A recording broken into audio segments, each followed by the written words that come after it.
एक बात सोचो यार कि 5 टाइम नमाज पढ़ते हैं, कोई दिक्कत नहीं है। लेकिन एक दिन अगर रामनवमी के दिन डीजे बज रहा था तो उस पे पुलिस ने रोक दिया।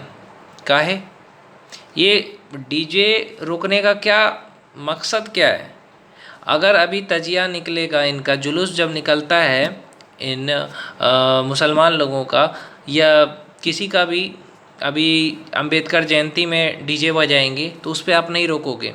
वहाँ पे संविधान आ जाएगा, संविधान ने आज़ादी दे रखी है, जय भीम करके मंदिरों पे जा कर के नीला झंडा लगाओ। तो मंदिरों पे भीमटे नीला झंडा लगाएंगे, उस पर कोई कुछ नहीं बोलेगा। लेकिन मज़ार पे लगा दिया, और वो भी हिंदुओं का ही था, हिंदुओं का ही ज़मीन पे सब कुछ है। उस पे चल रहा है, विवाद चल रहा है कि वो जिसके मज़ार पे लगाया था ना, वो कोई अच्छा इंसान नहीं था, उसका इतिहास जाके पढ़ लेना। तो उस पर उन्होंने अगर भगवा झंडा लहरा दिया तो कह दिया कि यार ये तो गलत कर रहा है। लेकिन मंदिरों के आगे जब ये इस्लामिक झंडा ये लहराते हैं तब नहीं देखते। जब ये हथियार लेकर के जुलूस निकालते हैं, तजिया निकलता है, तब नहीं देखा जाता है। जब नमाज में 5 टाइम पढ़ा जाता है तब दिक्कत नहीं आती है कानून को। पुलिस प्रशासन को तब दिक्कत आती है जब रामनवमी में हम लोग भजन का लगा करके डीजे में निकलें तो वहाँ पे तकलीफ़ होती है।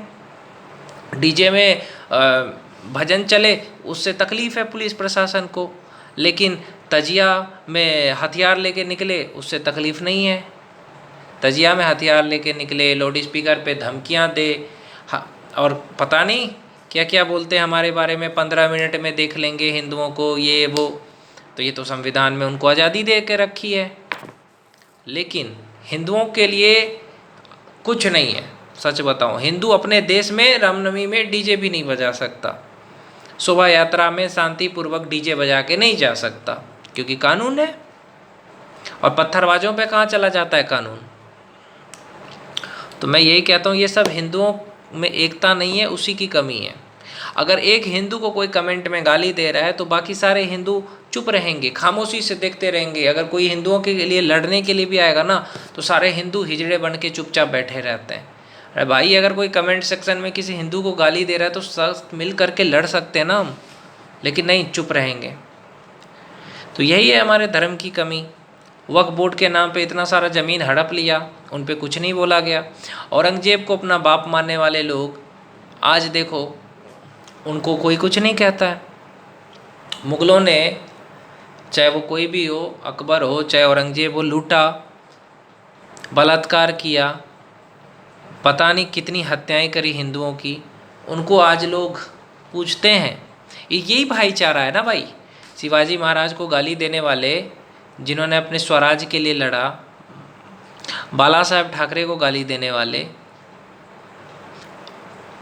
अरे इन लोगों को पूछो ना, इन लोगों से पूछो डॉक्टर APJ अब्दुल कलाम के रास्ते पे क्यों नहीं चलते हैं। ये लोग हाफिज सईद के रास्ते पे चलने वाले हैं। बस यही है कि इस देश में हिंदू की एकता की कमी है, उसी के कारण ये सारी चीज़ें हो रही है।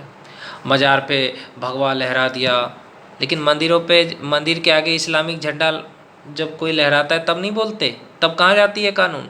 जब डीजे बजा करके हिंदुओं को धमकियां देते हुए डीजे बजता है तब कहाँ जाती है कानून? जब भीमटे नीला झंडा लगवाते हैं मंदिरों पे तब कहाँ जाता है कानून? तो मैं बस यही कहता हूँ कि इस कानून सिर्फ हिंदुओं पे ही लागू होता है, बाकी धर्मों पे लागू नहीं किया जाता है।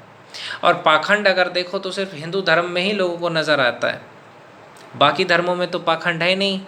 अर्थ फ्लैट है बाकी धर्मों के हिसाब से, ईसाइयों के हिसाब से कुछ और है, लेकिन ईसाइयों पे कोई कुछ नहीं बोलेगा, इस्लाम पे कोई कुछ बोलेगा तो सर तन से जुदा होगा। उनके प्रोफेट मोहम्मद के बारे में बोलो तो जुलूस निकाल दे, लेकिन हमारे देवी देवताओं को कोई भी गाली दे, संविधान ने अधिकार दे के रखा है भीमटों को, मुल्लों को। तो अभी भी मैं कहना चाहता हूँ कि ये देश में कानून क्यों हिंदुओं पे ही लागू होता है, बाकी धर्मों पे क्यों नहीं लागू होता है? क्योंकि हिंदू एक नहीं है। अगर जिस दिन हिंदू एक हो जाएगा ये देश हिंदू राष्ट्र बन जाएगा। हम डरते क्यों हैं?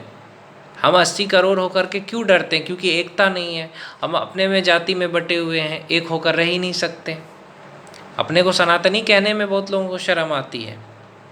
तो भाई सनातनी बनो और इन जिहादियों के खिलाफ लड़ो, इन भीमटों के खिलाफ लड़ो, संवैधानिक तरीके से कानून के अंदर में रह करके, समझे।